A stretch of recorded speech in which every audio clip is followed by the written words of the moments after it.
திரையுலகின் மூத்த நடிகர் சிவகுமார் மற்றும் ஓவியர் குருசாமி சந்திரசேகரன் ஆகியோர் வாழ்நாள் சாதனைக்கான மதிப்புறு முனைவர் பட்டங்கள் வழங்கி சிறப்பிக்கப்பட உள்ளனர். பல்கலைக்கழக வேந்தரும் தமிழ்நாடு முதலமைச்சருமான மு.க.ஸ்டாலின் பட்டங்களை வழங்க உள்ளார். பிரான்சில் வேகமாக பரவி வரும் பறவை காய்ச்சலால் பாதிப்புக்குள்ளான பறவைகள் அழிக்கப்பட்டு வருகின்றன. 2015ஆம் ஆண்டு முதல் பறவை காய்ச்சல் அந்நாட்டிற்கு கடும் நெருக்கடியாக இருந்து வருகிறது.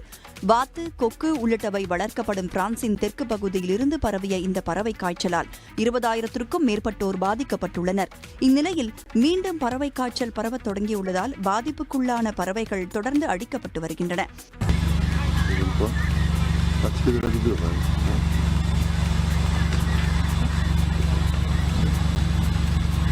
வாத்து உள்ளிட்ட வளர்ப்பு பறவைகள் உள்ள பண்ணைகளில் கிருமி நாசினி தெளிக்கப்பட்டு வருகின்றன. ஆனாலும் பறவை காய்ச்சல் பாதிப்புக்குள்ளான 16 லட்சம் பறவைகள் அழிக்கப்பட்டதாக பிரான்ஸ் அரசு தெரிவித்துள்ளது.